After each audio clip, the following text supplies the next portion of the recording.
Good morning, everybody. This is Ms. Michek, and we're going to be talking about serial dilution. So what is serial dilution? Well, serial dilution is when we are using a stock solution of known concentration to create a new solution with whatever concentration that we want it to be and the volume that we want it to be. So desired concentration, desired volume. And so what exactly does that mean? Well, stock solution, that might be a new term for us. So a stock solution is a solution that a chemist generally keeps on the shelf for just this purpose. So a lot of times you'll keep a really concentrated solution on the shelf in the cabinet so that whenever you need to perform a particular experiment that maybe requires only a 1 or 2 molar solution, you've got your 18 molar or your 12 molar stock solution so that you can quickly perform a serial dilution and get that 1 or 2 molar solution to perform your experiment. So this is done by adding water to your stock solution. So your stock solution is always going to be your M1. M1 is your stock solution. So you would take your stock solution, a particular volume of your stock solution, add water to it. When you're adding water, that adds volume. So then that new volume becomes your V2. When we add volume to it, we then get a new concentration. It changes the concentration. Well, when we do that, all of that means that we are getting a new concentration that we want. So that's that desired concentration. So if we want if we want a 1 molar solution, we would put that in for our M2. Okay, one thing that I want to point out is that this formula is very similar to Boyle's law that we talked about previously in the year. So how are these two variables related? Well, if volume is increasing, what's going to be happening to our molarity? Just like Boyle's law, it's going to be decreasing. So that's one good way to check your answer. And we'll talk about that on the next problem. So remember, as one variable increases, the other decreases. And generally, just like we talked about, it is going to be volume increasing and molarity decreasing because of the way that serial dilution is performed. You're going to be adding water to be adding that volume to the volume 2. So again, generally it is volume that is increasing and molarity that is decreasing. All right, so let's go ahead and do a practice problem.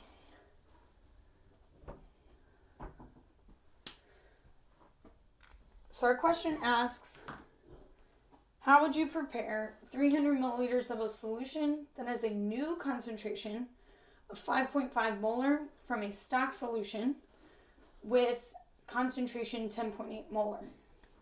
So notice this tells us our stock solution and its concentration. So that already tells us we have our M1. Remember, our stock solution is the one that we're taking off the shelf. So we've got M1.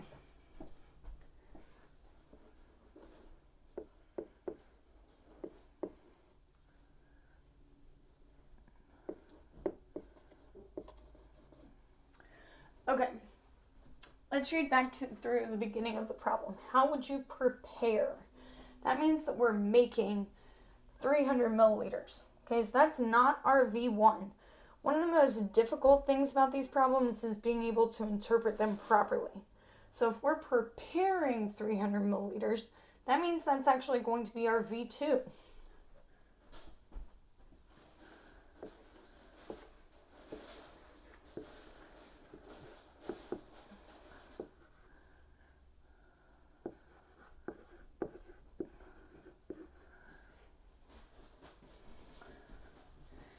And it tells us that solution has a new concentration of 5.5 molar. Implying that it's a new concentration tells us that it's M2. We also know that it's M2 because we knew M1. So M2 equals 5.5 5.5 molar. Notice I've now written down all of my variables. The equation that I gave you on the last board or slide, whatever, is also in your reference packet, so you can look at that. So if you forget it, make sure you check your reference packet. So I've got M1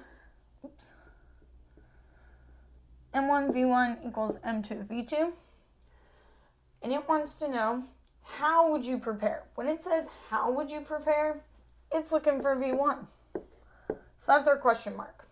I'm solving for V1. How do I get V1 by itself? Divide both sides by M1. And I get V1 equals M2 times V2 over M1. And I can plug in my variables. V1 equals M2 is 5.5 molar multiplied by 300 milliliters. Notice my volume is in milliliters. It's not in liters. It doesn't matter what unit of volume you use, as long as you keep the same unit of volume throughout your equation. Divided by M1 is 10.8 molar. And again, we want to keep the same unit of volume throughout, so my molarity is going to cancel. I'll be left with milliliters. We can plug that into our calculator. And I'm going to take this over here to get V1 equals.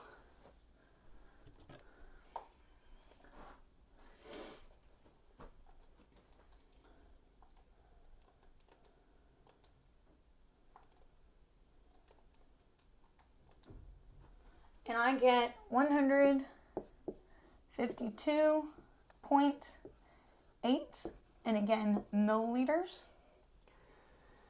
So we can check our answer. Remember that this should be an inverse proportion. So my molarity decreased from 10.8 to 5.5. If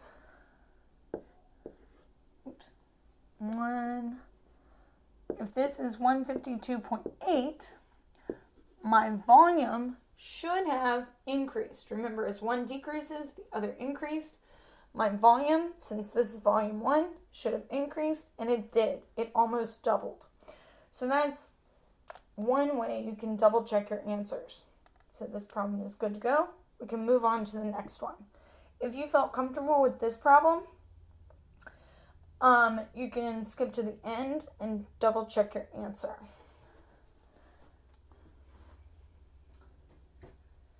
All right, so our next problem. Caustic soda is 19.1 molar NaOH and is diluted for household use. What is the household concentration if 20 milliliters of the concentrated solution is diluted to 400 milliliters? So just like our last problem, one of the most difficult things for these is figuring out what M1 is,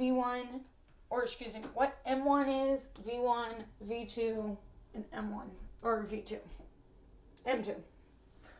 All right, so I'm just going to write down all of those over here.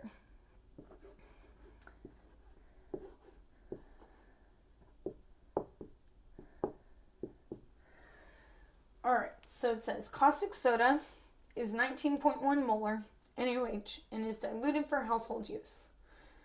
What is the household concentration if 20 milliliters of the concentrated solution is diluted to 400 milliliters?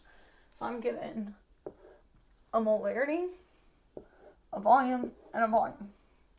The first molarity says that it's going to be diluted. It's diluted for household use. What is the household concentration? So this is looking for M2, and it's giving me that stock solution, okay? So it's telling me that it's this, the really concentrated one, that's the stock solution, 19.1. All right, what is the household concentration if 20 milliliters is diluted to 400 milliliters? So basically what we're doing here is we're taking 20 milliliters of this and adding water to make it 400 milliliters. So we're going to have 20 milliliters here and 400 milliliters here. Same formula, M1 V1 equals M2 V2. This time I'm solving for M2. In order to do that, I'm going to divide both sides by V2. So I'm going to have a rearranged equation of M2 is equal to M1 times V1 over V2. And since I'm running out of room a little bit, I'm writing too big. I'm going to write 19.1 molar times 20 milliliters divided by my V2 is 400 milliliters. I can plug that in.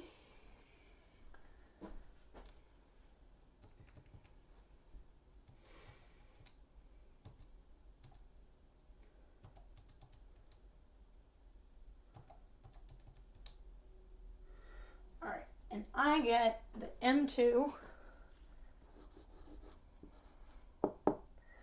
is equal to 0.955 molar.